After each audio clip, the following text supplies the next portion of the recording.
में किसकी अनुभूति करना चाहते हैं? पूर्णता की अनुभूति करना चाहते हैं और अंतिम गंतव्य तक पहुंचना चाहते हैं। जीवन का अंतिम गंतव्य मोक्ष है और मोक्ष अकेला कभी सिद्ध नहीं होता।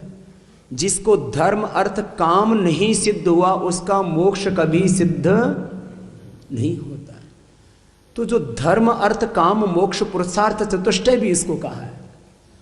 जो जीवन में पूर्णता की अनुभूति करना चाहते हैं अर्थात मोक्ष को पाना चाहते हैं, धर्म को सिद्ध करना चाहते हैं, अर्थ को सिद्ध करना चाहते हैं, जो अपनी सभी शुभ कामनाओं को पूरा करना चाहते हैं, जैसे ये भी तो हमारी एक कामना ही है कि देश में सत्ता भी बदले, व्यवस्था भी बदले, व्यवस्था में शुभ का आधान हो, सारी व्यवस्थाएं न्यायपूर्ण हो, सबके जीवन में खुशहाली हो, इसको काम कहते हैं। काम का मतलब भोग वासना नहीं है।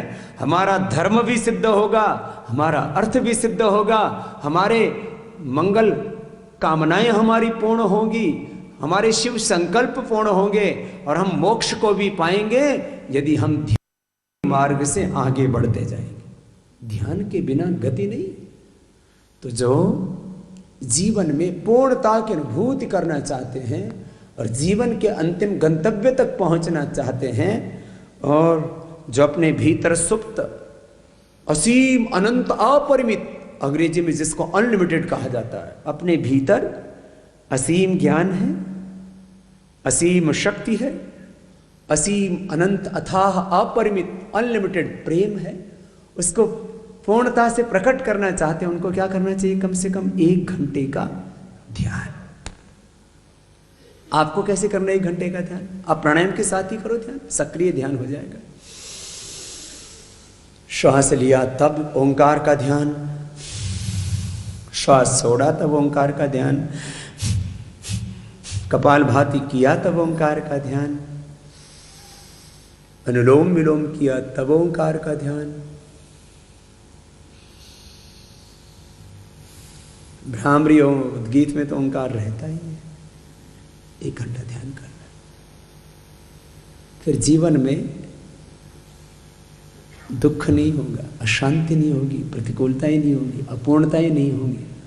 वाणी व्यवहार स्वभाव के स्तर पर, संस्कार के स्तर पर भी, विचार के स्तर पर भी जो दोष हैं उनसे आप मुक्त हो जाएंगे। जीवन के संदर्भ में 2-3 बातें मैं चाहता हूं सब नोट भी कर लें और वैसा जीवन को जिए।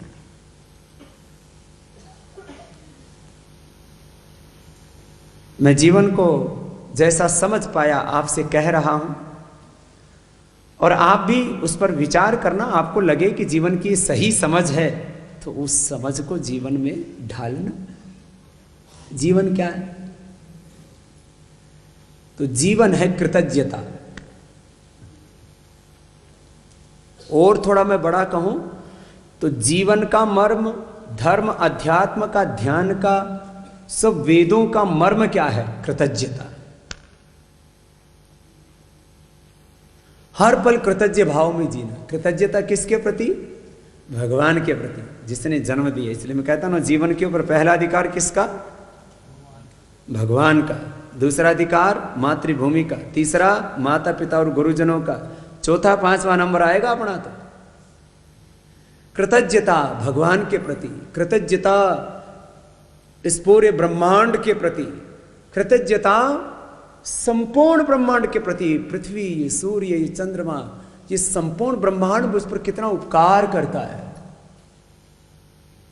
माता पिता के कितने एहसान हैं हम पर, गुरुओं की कितनी कृपा, कितना अनुग्रह है हम पर, उनके कितने एहसान हैं हम पर, उनका कितना उपकार है अपने ऊपर। ये सोच करके हृदय प्रेम से, करुणा से, कृतज्ञता से भर आता है। महर्षि दयानंद सरस्वती कहते हैं कृतज्ञता सबसे बड़ा पुण्य और कृतज्ञता दुनिया का सबसे बड़ा पाप है। महापाप कहा उन्होंने। मैंने बचपन में पढ़ा सत्यार्थ प्रकाश। और जिसने रत्ती भर भी कुछ उपकार किया, मैं उसको हमेशा कृतज्ञ भाव से स्वीकार करता हूं और इसी में जीता हूं हर बार। कुछ लोग कहते बाबा जी आप हमेशा कैसे खुश रहते हो? उसका मंत्र दो, वो हमसे भी तो शेयर करो। तो मैं कृतज्ञ भाव में जीता हूं। कृतज्ञ भाव, ये कृतज्ञता सुख देती है, प्रेम से, करुणा से हमारे हृदय को भर देती है। तो जीवन का सार क्या है, निचोड़ क्या है, मर्म क्या है, तंत्र क्या है? कृतज्ञता। ये जीवन को मैंने जैसा समझा, तो भगवान के प्रति, संपूर्ण ब्रह्मांड के प्रति, धरती माता, भारत माता के प्रति, माता पिता गुरुओं के प्रति, संपूर्ण अस्तित्व के प्रति जो अपना कर्तव्य है उसको निभाते जाना। यदि कोई गहरी समझ रखता हो तो एक ही शब्द में पूरे जीवन को समझ सकता है, और वो शब्द क्या है? बोलो। इसलिए आजकल मैंने इस बात को और गंभीरता से कहना शुरू किया है। आप भी सुन रहे होंगे कि मैं 3 दोषों को बहुत बड़ा मानता था, और मैं कहता था जो चारित्रिक, आर्थिक, आपराधिक दोषों से युक्त है वो इस संगठन में नहीं आ सकता, और यदि आना चाहता है तो इन 3 दोषों से मुक्त होना पड़ेगा। अब मैंने एक बात को और गंभीरता से जोड़ा है, जो करप्ट है, जो कैरेक्टरलेस है, जो क्रिमिनल है, वो तो आ ही नहीं सकता। तीसरा क्या और जोड़ दिया, जो कृतज्ञ है वो भी आ नहीं रह सकता, क्योंकि करप्ट, कैरेक्टरलेस और क्रिमिनल से भी ज्यादा घातक होता है कृतज्ञ व्यक्ति।